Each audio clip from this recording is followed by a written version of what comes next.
하나님 말씀 히브리서 13장 16절에서 21절 말씀입니다. 우리를 위하여 기도하라. 우리가 모든 일에 선하게 행하려 함으로 우리에게 선한 양심이 있는 줄을 확신하노니. 아멘. 역사는 길입니다. 역사는 지금까지 지나온 길이지만은 또한 앞으로 나아가는 길입니다.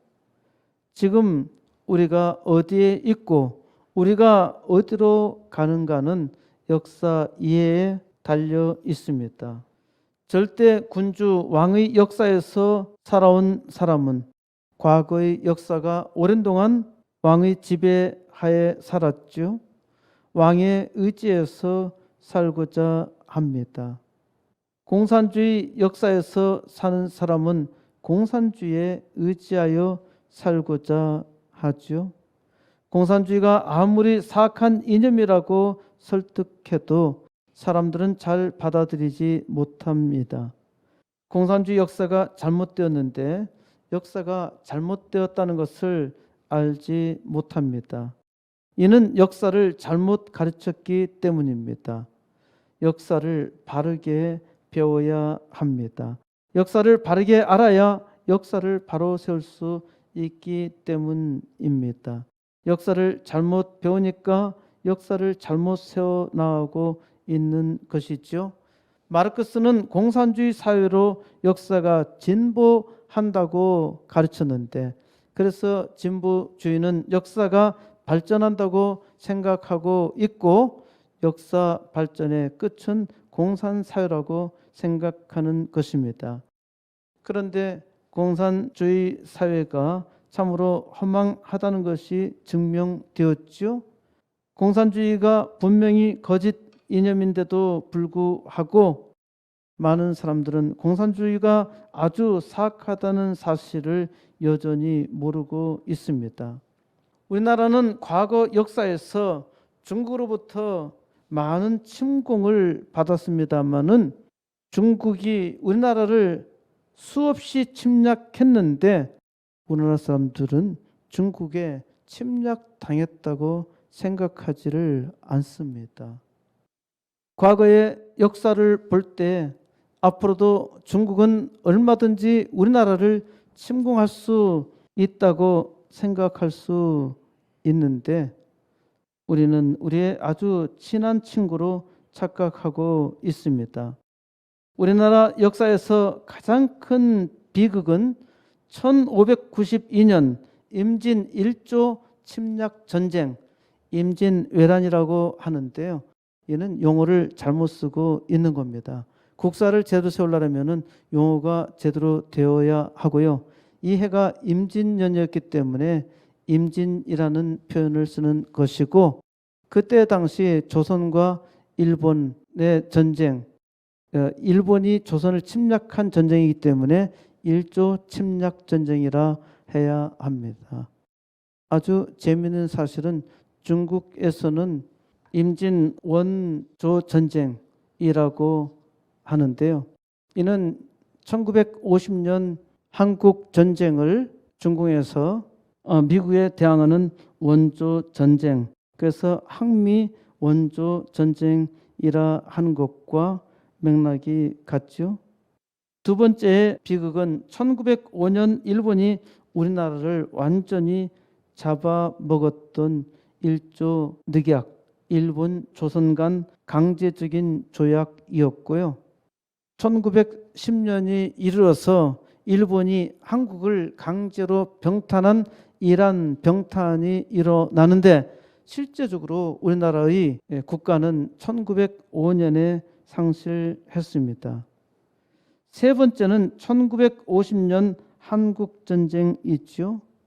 한국전쟁에 비참한 역사가 일어났던 것은 우리에게 역사가 없었기 때문입니다. 이 전쟁 모두 다 일본과 중국이니까 이 점을 분명히 명심해야 합니다. 왜냐하면 역사를 망각하면 또다시 역사적 비극을 맛보게 되어 있기 때문입니다. 앞으로 우리에게 일어날 비극은 언제 일어날는지는 아무도 알 수가 없어요. 지금 중공은 군비를 확장하고 있고 북한은 계속 핵무기를 만들고 있는데 언제 우리에게 커다란 위협적인 사건이 일어날는지는 아무도 알 수가 없어요. 그간에도 계속적으로 북조선은 한국을 국지적으로 전쟁을 일으켰죠. 침략했죠. 우리는 지금도 역사가 없고 또 역사적 사건에 대해서 망각하고 있기 때문에 지금도 우리는 역사적 분쟁에 있는 것입니다. 참 불행하게도 우리에게는 아직도 역사가 없어요. 지금도 거짓 역사를 조장하며 틈만 나면은 공산당의 역사로 만들려고 합니다. 우리나라 경제는 세계 10위권이고 우리가 사는 수준은 세계 최고인데 정치는 바닥이고 역사 의식은 빵점입니다. 지금부터 72년 전에 공산당 세력에 대항하여서 수백만의 피를 흘리며 우리의 자유를 지켜냈는데 우리는 아직도 자유가 무엇인지 모릅니다. 사악한 악당들은 자유를 빙자해서 계속 서로 싸우게 하고 있습니다. 오늘 불렀던 비목이라는 노래를 알고 있나요? 이 비목은 잘 부르면 상당히 비장한 각오로 불러야 합니다. 왜 예배 시간인데 비목을 불렀을까요? 자유가 없으면 절대로 우리는 예배를 드릴 수가 없습니다. 하나님이 우리의 예배를 지켜주신다고요? 물론 하나님께서 지켜주시지요. 하지만 하나님을 망각하고서 또한 하나님의 뜻을 모르고서 하나님이 지켜주시나요? 하나님이 부지런히 지켜주셔도 사람이 어리석어서 망가뜨리고 있습니다. 그래서 지금도 저 북조선은 자유가 없지요. 예배를 드릴 수가 없지요. 북조선에서 탈출하여 남한으로 이주한 사람은 지금도 하나님의 은혜에 감사하며 예배를 드리고 있고 북조선을 위해서 기도하고 있습니다. 하나님께서 미국과 세계의 청년들의 피를 흘리게 해서 우리의 자유를 얻게 하신 것이죠.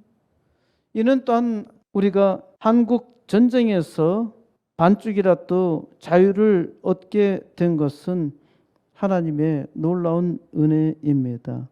하나님의 은혜가 없었더라면 우리는 결코 공산당의 침략을 막아낼 수가 없었어요. 우리 힘으로는 완전히 불가능했단 말입니다. 소련 해방군이 접수한 북조선은 자유로운가요? 북조선이 지상 천국이라고 선전하는 악당들이 있는데 우리나라 학생들을 가르치는 교사들의 교재에 평양이 대단히 아름다운 도시고 천국에 방불하는 것처럼 선전하고 있는데 이런 사람들은 절대로 북조선으로 가지 않습니다. 우리가 왜 비목을 불러야 했을까요? 비목은 1969년 발표된 한국의 가곡인데 한명희 씨가 지은 시에 장일남이 곡을 붙인 것입니다.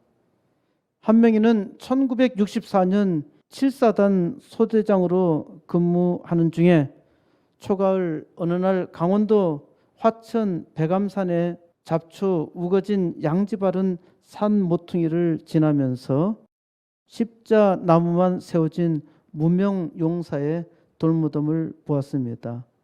녹슨 철모와 이끼 덮인 돌무덤, 그 옆을 지키고 있는 새하얀 소복을 한 연인 같은 산 목련, 화약 냄새가 쓸고 간 계곡을 붉게 물들이는 석양을 바라보면서 그 돌무덤의 주인이 자기와 같은 젊은이였을 거라는 생각에 깊은 애상에 잠겨서 조국을 위해 죽어간 젊은이들을 기리는 시를 지었던 것입니다.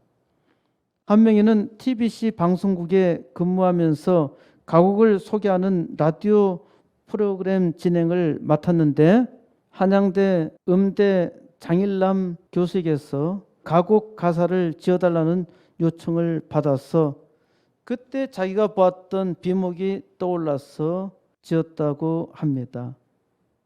비목에는 어려운 단어가 나오죠. 아주 재미있는 사실은 비목이라는 말도 우리말 사전에는 나오지 않습니다. 표준 국어 대사전에 나오는 표제어 비목은 두 가지가 있는데 첫 번째 비목은 자귀질 할 때 깎여 나오는 부스러기 나무 조각, 그러니까 대패나 이런 걸 쪼을 때 나무 조각이 나오는 부스러기, 그것을 비목이라고 하고, 여기는 날비 나무 목 쓴 겁니다. 그 나무 조각이가 날아다닌다 해서 비목이라고 한 것이고요. 두 번째 비목은 어떤 일이나 살림을 하면서 들어가는 돈의 용도를 목적에 따라 나눈 항목입니다. 이 비목은 소위 이제 장부를 적을 때 그 장부의 명세서를 가리켜서 비목, 지출비용, 수입비용 이것을 적는 것을 비목이라고 하지요. 가곡 비목은 나무로 된 묘비로 비석에서 돌석자를 나무 목자로 바꾼 것입니다. 그러니까 비석이라 하지 않고 비목이라고 한 것입니다. 이 비목이라는 단어가 우리 표준 국어 대사전에 나오지 않는다는 것은 우리 문화의 수치입니다. 비목은 고등학교 음악 교과서에도 실려 있는 국민 노래인데 그 단어의 뜻이 없다는 것은 또 하나의 비극이라고 할 수 있겠습니다. 원래 비목이라는 말이 있었던 것이 아니라 이 비목이라는 노래의 가사를 지은 한명희 씨가 만든 단어로 생각됩니다. 초연이 쓸고 간 깊은 계곡 양진역에, 초연이라는 것은 초는 화약초를 말하고요. 연은 연기입니다. 그러니까 총으로 인한 화약 연기라는 뜻입니다. 한국 전쟁에서 가장 격렬했던 백암산 전투에서 그 총 연기로 계곡이 가득 차 있는데 그 깊은 계곡 양진역에, 양진역은 햇볕이 드는 곳을 말하죠. 비바람 긴 세월로 이름 모를 비목이요. 먼 고향 초동 친구 두고 온 하늘가. 초동은 초등학교 친구처럼 생각할 수 있겠는데 당시에는 초등학교라는 말이 없었습니다. 옛날에는 국민학교라 했죠. 초동 친구의 초자는 나무할 초, 동은 아이 동자로 어린 시절 고향에서 뗄나무를 하러 함께 다니던 친구를 말합니다. 그러니까 옛날에는 아궁이에 나무를 떼서 방을 따스하게 하고 또 음식을 했었죠. 저희 어렸을 때만 해도 나무를 하러 산에 다녔단 말입니다. 저는 사실상 지게 하나도 잘 못 졌어요. 나무를 하면은 내 동생이 고생 많이 했죠. 내 동생은 그것도 참 잘 치고 잘했는데 저는 이상하게 지게를 도무지 질 수가 없더라고요. 무게 중심을 못 잡아가지고 뭐 지게 지는 거 우습게 보이지만은 사실 지게 지는 것도 쉽지 않습니다. 지게를 졌더니 자꾸 넘어지려고 그래서 지게를 지지 못한 일이 있는데 옛날에는 집집마다 뗄 나무가 층층이 쌓여 있었습니다. 먼 고향 초동 친구 두고 온 하늘가 그리워 마디마디 잊기 되어 맺혔네. 가사를 너무 잘 지었어요. 국노루 산울림 달빛하고, 국노루는 향수로 쓰인다는 사향 노루를 말합니다. 그런데 국노루 산울림 달빛하고 흐르는 밤 이렇게 되어 있는데 어느 날 새끼 염소만한 국노루 한 마리를 잡았는데 그 후 매일 밤 홀로 남은 암놈이 울어댔다고 합니다. 매일 밤을 암놈이 울어대는 소리에 자기들이 잔인하게 살상했던 순놈이 떠올라서 잠을 이룰 수 없었다 합니다. 국룰의 울음소리가 산울림의 달빛 타고 흐르는 밤 더욱 애잔하지요. 홀로선 적막감에 울어지친 비목이여 그 옛날 천진스러운 추억은 애달퍼 서러움 알날이 돌이 되어 쌓였네. 2020년에 80세가 된 한명희 씨, 열심히 사회활동을 하면서 살았는데 그는 이런 사람들은 비목 노래를 제발 부르지 말아달라고 요청했습니다. 숱한 젊음의 희생 위에 호사를 누리면서 순전히 제 잘난 탓으로 돌려대는 한심한 사람, 시퍼런 비수는커녕 어이없는 우격다짐 말 한마디에도 소신마저 못 펴는 무기력한 인텔리, 풀벌레 우러대는 외로운 골짜기에 이름 없는 비목의 서러움을 모르는 사람, 고향 땅 파도 소리가 서러워 차라리 사나운 낭군의 무덤가에 외로운 망부석이 된 백목년의 통안을 외면하는 사람, 겉으로는 호국 명령을 외쳐대면서도 속으로는 사리사욕에만 눈이 먼 가련한 사람, 국립묘지의 묘비를 얼싸안고 통곡하는 혈육의 정을 모르는 비정한 사람, 숱한 싸움에 희생이 아닌 것이 없는 수년한 청춘들의 부토 위에 살면서 또 부유한 땅이라는 말입니다. 부유한 땅 위에 살면서도 아직껏 호국 영령 앞에 민주요 정의요 평화의 깃발을 한 번 받쳐보지 못한 못난 이웃들, 한명희 씨는 이렇게 호소합니다. 제발 그대만은 비목을 부르지 말아다오.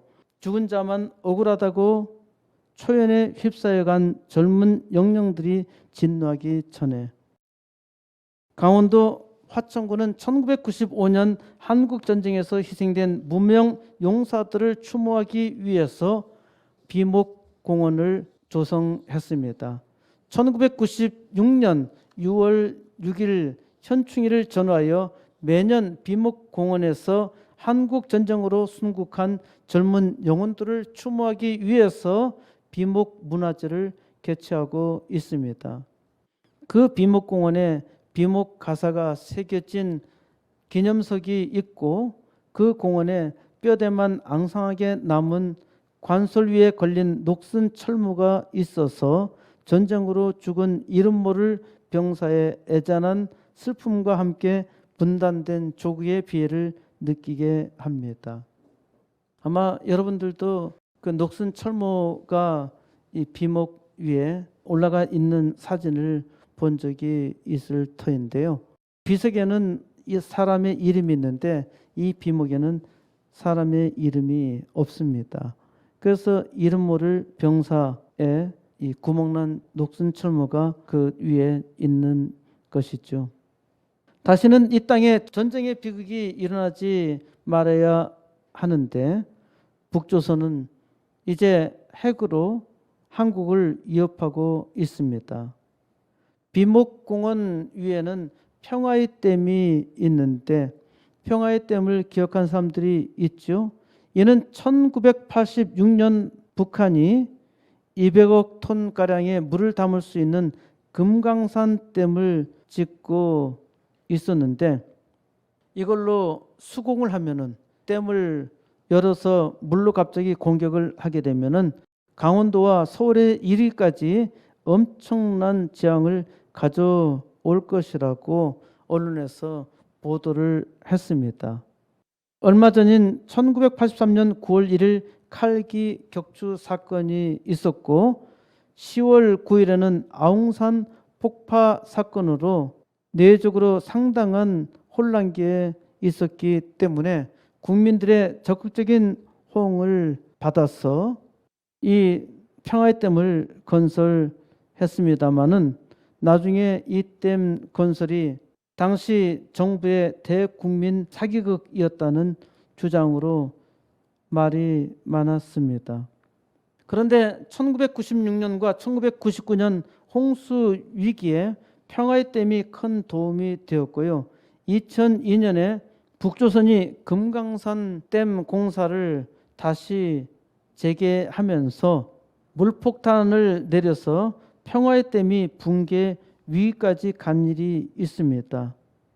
2005년 중축 공사를 해서 본래 80m의 높이의 댐을 125m까지 높여서 대한민국에서 가장 높은 댐이 되었습니다.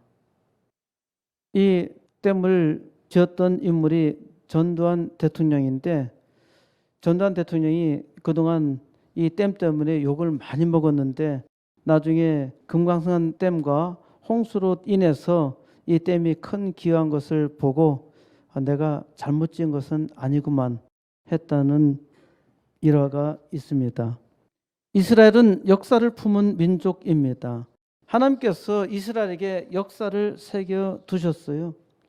하나님께서 이스라엘로 하여금 역사를 부지런히 가르쳤고 기억하게 하셨지만은 이스라엘은 역사를 망각했고 그 결과로 인해서 2500여 년간 이스라엘은 고난의 삶을 살았습니다. 세계 역사 가운데 이스라엘처럼 고난을 지독하게 당한 민족은 없습니다. 지독하게 고난을 당한 후에야 이스라엘은 비로소 깨닫게 되었죠. 히브리서는 수신자가 히브리인입니다. 히브리서는 히브리인에게 보내는 편지입니다. 히브리인은 이스라엘 백성을 지칭하는 말이죠. 이스라엘의 민족을 말할 때는 히브리족이라고 합니다. 히브리인들이 하나님의 은혜로 그리스도인이 되었습니다.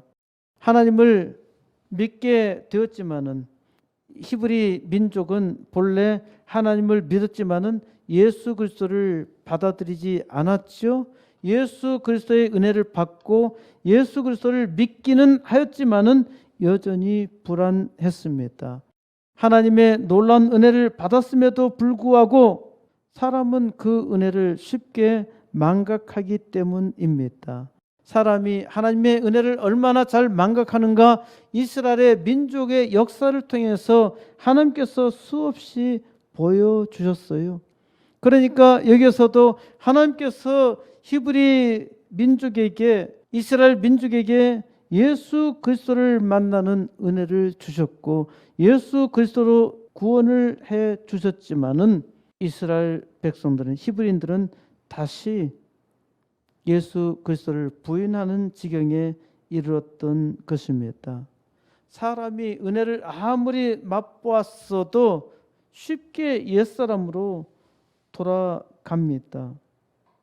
그래서 히브리서의 편지의 서두에 너희가 어떻게 하나님의 아들 예수 그리스도를 믿었는지, 그리고 예수 그리스도가 왜 하나님인지 히브리서는 마치 설교처럼 증거하고 있습니다. 하나님은 히브리서 기자를 통해서 이스라엘 백성에게 부지런히 설득하기도 하며 또 경고를 합니다. 하나님께서 은혜를 주셨는데 그 은혜를 받지 못하면은 은혜 속에 있지 못한다는 것입니다. 히브리서 6장 1절에서 그러므로 우리가 그리스도의 도의 초보를 버리고 죽은 행실을 회개함과 하나님께 대한 신앙과 세례들과 안수와 죽은 자의 부활과 영원한 심판에 관한 교훈의 터를 다시 닦지 말고 완전한 대로 나아갈지니라. 그러니까 예수 그리스도의 은혜로 너희가 하나님 앞에서 세례를 받고 또 부활과 영원한 생명을 얻게 되었는데 다시 예전 상태로 돌아가지 말고 완전한 대로 나아가라고 말합니다. 4절에서 한번 빛을 받고 하늘의 은사를 맛보고 성령에 참여한 바 되고 하나님의 선한 말씀과 내세의 능력을 맛보고도 타락한 자들은 다시 새롭게 하여 회개하게 할 수 없나니 이는 그들이 하나님의 아들을 다시 십자가에 못 박아 드러내놓고 욕되게 함이라. 한 번 하나님의 은혜를 맛보고 떠난 자는 다시 돌이킬 수 없다고 경고합니다. 예수 그리스도로 구원받았는데 이를 부인한다는 것이죠. 참으로 기가 막힌 일입니다. 예수 그리스도로 분명히 구원받았다 확신하고 믿었는데 그 예수 그리스도를 부인하다니 참으로 희한한 일이죠. 사람은 다 이와 같이 참으로 어리석습니다. 우리 자신을 생각해 보세요. 우리는 본래 이방인이었죠.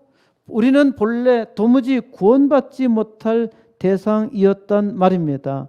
하나님의 놀라운 은혜로 우리는 그리스도를 알게 되었고 예수 그리스도로 받은 은혜가 심히 커서 세상 어떤 것과도 바꿀 수 없음에 감사하며 하나님께 찬송을 돌렸습니다. 하나님의 은혜를 놀랍게 받았는데 때로 어떤 사람은 하나님을 떠났지요.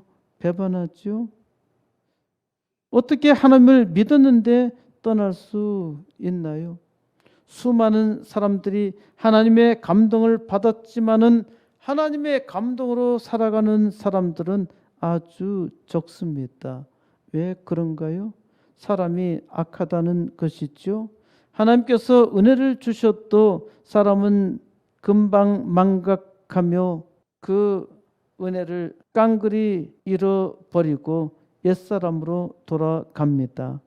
하나님께서 은혜 주셨음에도 불구하고 사람이 잘 깨닫지 못해요. 그러면은 어떻게 해야 사람이 하나님의 은혜 속에서 살 수 있을까요?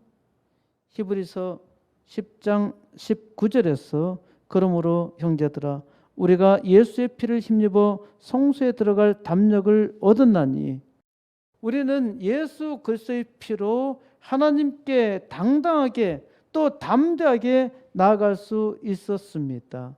하나님의 은혜 가운데 살 수 있게 된 것이죠.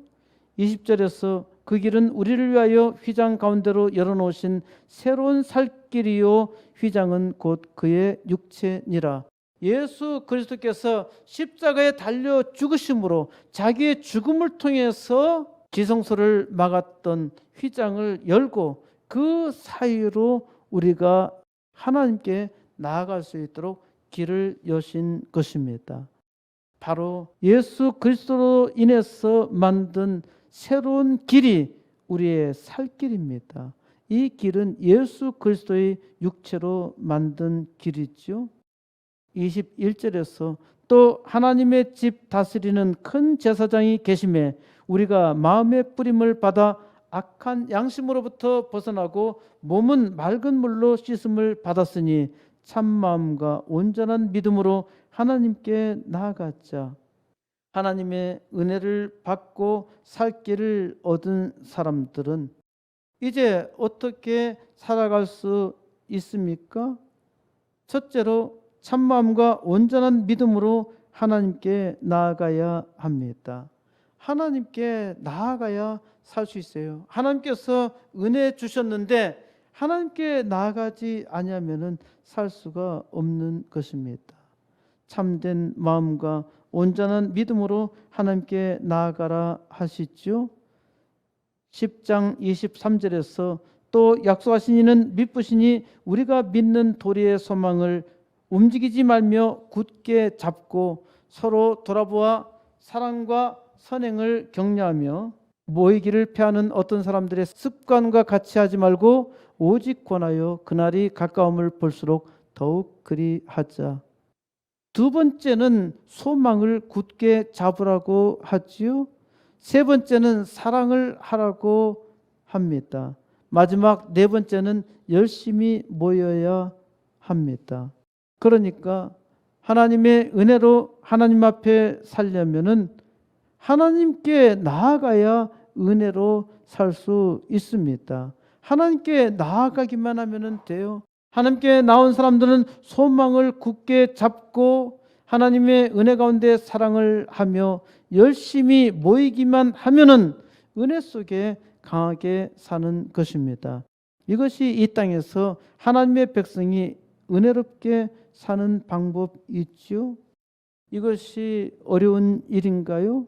은혜로 사는 사람에게 하나님 앞에 부지런히 은혜를 구하며 사는 것은 참된 행복입니다. 이것과 바꿀 수 있는 기쁨이 없어요. 그런데 하나님의 은혜가 없으면은 이것이 고통입니다. 하나님의 말씀으로 사는 것을 힘들어해요. 하나님 앞에 나오는 것을 부담스러워해요. 자유는 거저 얻어지는 것이 아닙니다. 역사를 보면은 자유는 항상 피로 얻었습니다. 하지만 피로 얻은 자유라 하더라도 곧 빼앗기고 말았어요. 왜 그런가요? 생각해 보세요. 어떤 사람이 갑자기 억만장자가 되었습니다. 내가 억만 돈이 있는데 이것으로 무엇을 할까? 탕자처럼 억만 돈으로 자기의 자유를 위해서 다 허비했다면은 이는 자유가 아니라 방탕의 종이 된 것이죠. 사람이 풍족하면은 그 풍족으로 자유를 누리는 것이 아니라 방탕의 종이 되어 버린단 말입니다. 방탕하면은 결국 모든 것을 다 날리고 가난하게 됐지요. 누가복음에서 나오는 탕자는 돼지가 먹는 쥐염 열매로 자기의 배를 채우고자 했지만은 그것조차 주는 자가 없어서 고통이었습니다. 북한이 천국이라고요? 먹을 것이 없어서 배가 퉁퉁 부어 올라 나무 뿌리라도 먹고 싶은데 그 뿌리조차 갖다 줄 사람이 없어. 탕자와 같았던 것이죠. 고난이 아주 극심할 때 탕자는 아버지를 생각합니다. 그래, 아버지에게로 돌아가자. 차라리 아버지의 종으로 살더라도 아버지에게로 무조건 돌아가자. 이것이 은혜이죠. 저 북조선에 사는 사람은 그래, 여기서 이렇게 죽느니 차라리 남한으로 가자. 남쪽으로 가자. 그래서 남쪽을 향해서 부지런히 내려왔어요. 내려왔는데 다 잡아가지고 북한으로 돌려보낸 것입니다. 이들이 판문점에 이르자 폭삭 주저앉았어요. 이제는 죽었구나. 북한을 탈출해서 남한으로 넘어왔을 때 여기가 우리의 살 곳이라 생각했는데 도로 잡아가지고 북한에 보내서 올라가게 되었으니 얼마나 절망적이었겠습니까? 참 사람이 악하죠. 돌아갈 아버지가 있다는 것이 은혜 아닌가요? 그리고 그 아버지를 생각하면서 아버지에게 돌아가야 하겠다. 이 생각이 은혜입니다. 자유는 가만히 있는 것이 자유가 아닙니다. 자유를 얻었으면 자유를 행사해야 합니다. 자유를 얻었는데 아무것도 하지 않는다면 자유자가 아닙니다. 왜 미국의 젊은이들이 이 나라에 와서 5만이나 죽었을까요? 그들은 이 나라의 자유를 위해서 자기의 자유를 포기한 것입니다. 비록 이 나라를 위해서 희생되었지만은 그들의 죽음은 헛되지 않았죠. 많은 사람들의 자유를 구하기 위해서 희생된 것입니다. 하나님께서는 예수 그리스도로 자유를 얻은 자에게 참된 자유를 누리게 하셨어요. 참된 자유를 누린다는 것이 무엇인가요? 하나님께서 자유자에게 주신 선물은 믿음과 소망과 사랑입니다. 하나님을 믿어야 하는 것이고 또한 하나님께서 주신 소망의 확신을 굳게 잡아야 하고 또 내 이웃을 내 몸과 같이 사랑하라는 것입니다. 그래서 우리는 사랑하기 위해서 이 땅에 존재하는 것입니다. 히브리서 기자는 마지막으로 권면합니다. 히브리서 13장 16절 오직 선을 행함과 서로 나누어 주기를 잊지 말라. 하나님은 이 같은 제사를 기뻐하시느니라. 하나님의 사람이라는 명백한 증거가 무엇일까요? 교회에 나오는 것이 명백한 증거일까요? 교회에 나오기만 한다 해서 하나님의 사람이라고 말할 수가 없어요. 선을 행함과 서로 나누어 주기를 잊지 말라고 합니다. 하나님의 사람이라는 명백한 증거는 선행과 나눔입니다. 하나님은 선행과 나눔의 제사를 기뻐한다 말씀하십니다. 제사는 사람의 죄를 대신할 희생 제물을 드려야 하지요. 그런데 희생 제사가 필요 없어졌습니다. 바로 하나님의 아들 예수 그리스도께서 친히 희생 제물이 되셨기 때문입니다. 그래서 더 이상 제사가 필요 없어졌지요. 예수님께서 우리 죄를 대신하셔서 희생 제사로 드리셨기 때문에 우리는 더 이상 희생 제사를 드리지 않습니다. 그래서 이제 은혜를 받은 하나님의 백성은 선행과 나눔으로 제사를 드리라고 합니다. 선행과 나눔은 내 이웃을 사랑하라는 것이죠. 17절 너희를 인도하는 자들에게 순종하고 복종하라. 그들은 너희 영혼을 위하여 경성하기를 자신들이 청산할 자인 것 같이 하느니라. 그들로 하여금 즐거움으로 이것을 하게 하고 근심으로 하게 하지 말라. 그렇지 않으면 너에게 유익이 없느니라. 너희 인도자에게 순종하고 복종하라고 합니다. 인도자들에게 순종하고 복종하는 것이 사람의 이치입니다. 왜 인도자들에게 순종하고 복종해야 합니까? 너희 인도자가 너희 영혼을 위하여 경성한다는 것입니다. 경성은 부지런히 깨어 있다는 것입니다. 너희 영혼이 선행과 나눔을 하도록 부지런히 힘쓰고 있다는 것이죠. 너희의 인도자는 너희 영혼이 무엇인가 잘못되면은 마치 인도자 자신이 잘못했기 때문에 온 것으로 생각하고 기도합니다. 양이 병들면은 자기가 잘못한 것으로 생각하여 하나님의 은혜를 구합니다.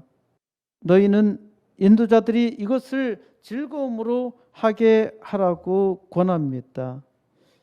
양들이 교회 잘 나오지 않아? 또 양들에게 어려움이 있어? 양들에게 사는 것이 힘들어? 양들이 심각한 병에 걸렸어? 그러면은 인도자들은 근심으로 일합니다. 인도자로 하여금 근심으로 일하게 하는 사람에게 유익이 없다고 합니다. 세상 일에서 생각해 보세요. 세상에서도 문제를 일으키는 골칫덩어리들은 자기들의 지도자들을 힘들게 하니까 자기 자신에게는 아무런 유익이 없겠지요. 그럼에도 문제를 일으키는 사람은 계속적으로 문제를 일으킵니다. 집안이 망하든 나라가 망하든 기업이 망하든 문제를 계속적으로 일으키는 사람에게 유익이 없다는 것을 알아야 합니다. 하나님의 종인 인도자에게는 양들이 근심하게 만들어도 유익이 있습니다. 무슨 유익이 있나요? 첫째는 기도하기 때문입니다. 기도한다는 것은 복입니다. 기도를 통해서 하나님의 은혜를 더욱더 구할 수 있기 때문입니다. 둘째는 기도 응답으로 말미암아 골칫덩이에게 또 은혜가 있습니다. 인도자가 기도함으로 골칫덩이들에게 또 그 은혜로운 역사가 있어서 하나님께서 은혜 주시는 통로가 되기 때문입니다. 18절 우리를 위하여 기도하라. 우리가 모든 일에 선하게 행하려 함으로 우리에게 선한 양심이 있는 줄을 확신하노니. 히브리서 기자는 부탁합니다. 우리를 위하여 기도하라는 것입니다. 왜 우리를 위해서 기도하라는 하라고 하나요? 우리가 선한 양심이 있는 줄을 확신한다.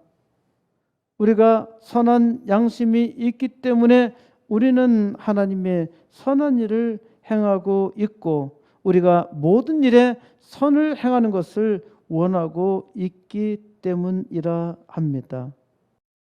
선한 양심은 하나님의 은혜로 하나님께서 주신 착한 마음입니다. 우리 속에서 착한 일을 시작하신 이가 그 은혜로 우리 마음을 선하게 붙드시고 하나님의 백성들로 하여금 선한 일을 하게 하십니다. 그래서 사람이 상상할 수 없는 선한 일을 하나님의 백성이 감당하고 할 수 있는 것입니다. 하나님의 백성이 선한 양심으로 선한 일을 할 때 세상 사람들은 놀라며 하나님을 찬양할 수 있는 것이죠. 하나님의 백성이 선한 일을 한다는 것은 하나님께서 주신 은혜로운 선한 마음이 있다는 증거입니다. 하나님의 선한 마음이 있기 때문에 하나님의 선한 일을 하는 것이죠. 그래서 선한 양심이 지도하는 바 선한 일을 할 수 있도록 기도해 달라고 부탁한 것입니다. 기도해 줘야 해요. 인도자가 선한 양심으로 하나님의 선한 일을 능히 감당할 수 있도록 기도해 주어야 합니다. 19절 내가 더 속히 너에게 돌아가기 위하여 너희가 기도하기를 더욱 원하노라. 히브리서 기자는 히브리 기독교인들에게 돌아가기를 원하며 기도해 달라고 더욱 원하고 있습니다. 이 히브리서를 쓴 기자가 히브리 기독교인들에게 돌아가기를 간절히 원했던 바는 무엇일까요? 히브리서를 잘 읽어보면 히브리 기독교인들에 대한 사랑이 얼마나 큰지 또 그 열정이 얼마나 강한지 그 사랑이 얼마나 큰지 보여주고 있습니다. 그래서 우리가 속히 너에게 돌아가서 너희를 잘 세울 수 있도록 너희로 하여금 선한 일을 함께 할 수 있도록 히브리서 기자는 기도해 달라고 요청했던 것입니다. 하나님께서 은혜 주시기로 작정했다 하더라도 반드시 기도해야 합니다. 히브리서 기자는 기도가 얼마나 중요한지 기도를 명확하게 해달라고 요청하고 있습니다. 내가 너에게 갈 마음이 있어. 나는 너에게 갈 수 있어. 이것이 아주 확실하게 가능하다 하더라도 하나님께서 그 길을 열어주시지 아니하면은 갈 수가 없어요. 이것이 믿음의 사람입니다. 하나님께 은혜를 구하는 거요. 하나님의 백성이 아무리 할 수 있는 일이라 하더라도 하나님께 기도해야 합니다. 때로 하나님께서 원하시는 것이 아니라 하더라도 기도는 하나님의 마음을 바꿀 수 있어요. 하나님 앞에서 그 선한 양심이 내가 히브리 그리스도인을 위해서 그들에게 가는 것이 아주 마땅한 일이고 지금 이 일이 굉장히 시급하게 중요해. 그래서 나는 너에게 갈 거야 라고 얘기해서 갈 준비가 다 돼 있어서 간다고 하더라도 중요한 것은 기도해야 한다는 것입니다. 하나님의 뜻이 하나님의 선한 양심이 하시는 일이라 하더라도 반드시 하나님께 기도해야 합니다. 이 기도를 하나님께서 원하시는 거예요. 하나님은 기도를 통해서 일하시기 때문입니다. 그리고 하나님의 백성이 기도할 때 더욱더 긍휼히 여기셔서 하나님께서 그 선한 일을 이루십니다. 그래서 함께 하나님의 은혜를 구하며 기도하는 것이 대단히 중요합니다. 20절 양들의 큰 목자이신 우리 주 예수를 영원한 언약의 피로 죽은 자 가운데서 이끌어내신 평강의 하나님이 22절 모든 선한 일에 너희를 온전하게 하사 자기 뜻을 행하게 하시고 그 앞에 즐거운 것을 예수 그리스도로 말미암아 우리 가운데서 이루기를 원하노라. 영광이 그에게 세세 무궁토록 있을지어다. 아멘. 평강의 하나님은 자기 아들 예수 그리스도로 양들을 위해 죽게 하셨지요. 그리고 그 십자가의 피로 죽은 자 가운데서 다시 살게 하셨습니다. 이 하나님이 모든 선한 일에 너희를 준비하셨고 하나님의 뜻을 행하게 하셨습니다. 그러므로 하나님 앞에 기뻐하는 일을 예수 그리스도로 말미암아 우리 안에서 이루시기를 간구한 것입니다. 하나님께서 하나님이 택한 백성들을 선한 일을 하도록 예비하셨어. 하나님께서 자기의 뜻을 행하게 하시려고 선택하셨어. 하나님께서 기뻐하시는 뜻을 이루도록 하셨단 말입니다. 바로 이 일을 예수 그리스도를 통해서 우리 가운데 이루기를 원해야 하고 이 일을 위해서 기도해야 합니다. 기도할 때 하나님께서 일하시며 하나님의 영광 나타내십니다. 마땅히 할 수 있는 일이라 하더라도 반드시 기도해서 하나님께서 나를 통해서 일하심을 증거해야 합니다. 그러므로 하나님의 영광이 이제 하나님께서 택한 백성들로 세세 무궁토록 있게 되는 것입니다. 우리를 위하여 기도하라. 하나님의 은혜로 선한 양심을 가진 자들이 하나님의 영광을 위해서 선한 일을 하도록 하나님께서 준비하셨어도 기도해달라는 요청입니다. 선한 양심을 가졌다면 반드시 선한 일을 해야 합니다. 사람의 생각으로는 선한 일을 할 수가 없어요. 물론 충분히 선한 일을 할 수 있다고 하여도 반드시 하나님께 기도해야 합니다. 기도를 할 때 하나님의 선한 일을 하며 하나님께서 기뻐하시고 하나님께서 그 영광을 영구히 받으십니다. 그래서 하나님의 백성은 선한 일을 위해서 기도해야 하고 또한 그 기도를 부탁해야 합니다. 우리를 위하여 기도하라. 하나님께서 코스모스 교회로 교회 부흥의 소망을 갖게 하셨습니다.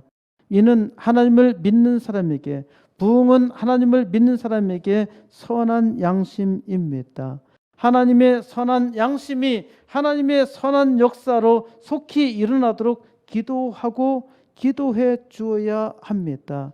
하나님의 백성들이 선한 양심으로 함께 선한 일을 사모하며 이루게 했는데 이 일을 위해서 기도해야 하고 이 일을 이루도록 또한 기도를 부탁해야 합니다.